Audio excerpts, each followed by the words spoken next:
Berawal dari iseng, siswa SMA ini akhirnya mendapat uang yang begitu banyak untuk pertama kalinya. Selama di sekolah, kerjaannya hanyalah bermain game online, dan tepat pada pagi ini ada seseorang yang ingin membeli beberapa item game yang dimilikinya. Top iseng saja memasang harga tinggi, dan ternyata orang itu mau membelinya. Alhasil uang itu mudah sekali didapatkannya. Pamannya sempat mengira Top mencuri, namun karena Top mempunyai sangat banyak item langka pada akunnya, uang terus berlipat ganda. Dan karena sangat mudah tadi, Top langsung menghabiskan uangnya untuk berfoya-foya. Top membeli mobil hanya untuk menarik perhatian gebetannya. Bahkan tindakannya di jalanan sangat sembrono. Akibat parkir sembarangan, jalanan jadi macet dan pacarnya dimarahi orang. Saat melihat Top pulang membawa mobil, ayahnya tentu sangat khawatir dan bertanya-tanya dari mana Top mendapat uang sebanyak itu. Bahkan ayah dan ibunya mengira Top berjudi. Walaupun Top sudah menjelaskan, tapi orang tuanya tetap tidak mau mendengar. Tapi karena sudah merasakan kenikmatan uang, Top tidak peduli dan bahkan ia terus berdagang item di game sampai ia lulus sekolah. Bahkan saat ia tak lulus masuk kampus, Top juga tidak peduli lagi. Setelah mendapat uang banyak, Top tidak mau kuliah dan memutuskan untuk bisnis. Bermodalkan uang yang didapatkannya selama berdagang item di game, Top datang ke sebuah toko game untuk beli PS baru. Tapi pemilik toko malah membodohi Top dan memasang harga yang sangat tinggi. Bukannya berpikir jernih, Top malah tetap membelinya.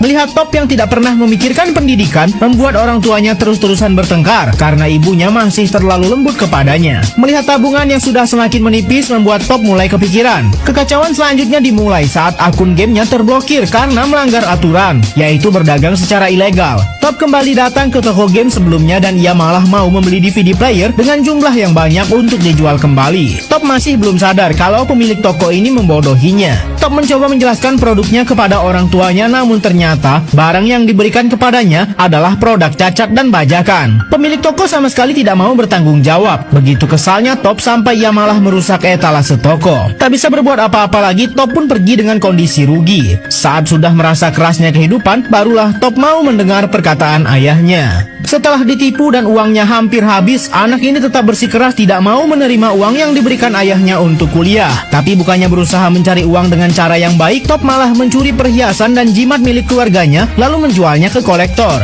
Sepertinya kali ini Top akan ditipu lagi karena pemilik toko sepertinya mudah saja menerima tawaran Top. Uang itu pun digunakannya untuk membayar kuliah, dan bahkan saat sudah melakukan semua itu, tetap saja Top tidak berkuliah dengan serius. Ia malah ingin bolos dan meminta temannya merekam semua materi yang diberikan dosen. Top lebih memilih untuk menonton gebetannya berlatih drama daripada belajar di kelas. Karena masih penasaran dengan dunia bisnis, Top datang ke sebuah pameran produksi makanan dan terlihat para sales makanan sangat semangat membujuk Top mencoba produk mereka. Tapi ada satu hal yang menarik perhatiannya, yaitu mesin penggoreng kacang otomatis. Tanpa pikir panjang, Top langsung membeli mesin itu dan ayahnya sangat marah setelah mengetahui lagi-lagi Top ditipu karena sudah membeli mesin itu dengan harga sangat mahal. Ayah berkata mesin itu bisa didapat dengan harga 5 juta, sedangkan Top membayarnya 50 juta. Top benar-benar tidak fokus lagi saat kuliah karena ia terus memikirkan bisnis kacang yang sedang dijalankannya. Top terus belajar dan memperhatikan bagaimana cara pedagang kacang bekerja. Langkah pertama, ia mulai belajar untuk memilih kacang yang baik, dan kemudian ia mulai mencoba membeli semua kacang goreng yang dijual di jalanan untuk mengetahui bagaimana rasa yang enak. Setelah merasa dapat banyak ilmu, Top langsung saja mencoba memasak kacang sendiri dan meminta paman dan ibunya untuk mencicipi. Karena menurut ibu dan pamannya sudah enak, Top langsung saja memutuskan untuk berjualan di supermarket. Pamannya akan membantu Top berjualan. Tapi hari pertama mereka jualan, realita sangat jauh dari ekspektasi. Dagangan mereka tidak laku, sedangkan pedagang lain di sekitar mereka laku-laku saja. Top pun meminta pamannya untuk berteriak menawarkan dagangan mereka. Tak mau menyerah, Top pergi ke pasar bersama pacarnya untuk mempelajari lagi bagaimana cara orang berjualan lalu mencatatnya. Pamannya sempat menelpon kalau tetap saja dagangan mereka sepi. Saat lanjut memperhatikan sekitar, Top mendapat beberapa pelajaran. Salah satunya setelah melihat orang yang meminta sumbangan di depan toilet umum.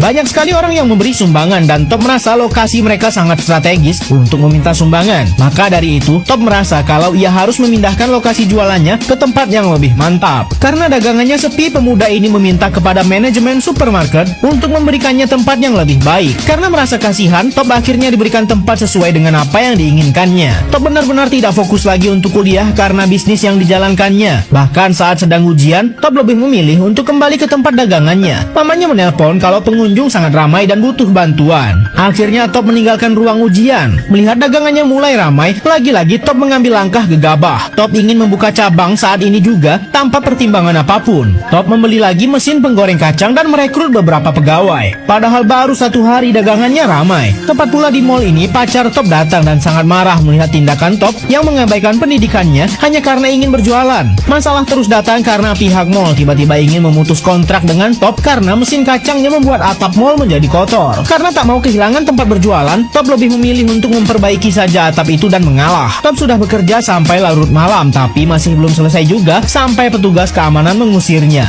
Jika tidak selesai, Top tidak boleh lagi berjualan di sini. Maka dari itu ia pun menyogok petugas keamanan untuk memberikan waktu tambahan. Namun sogokannya malah ditolak.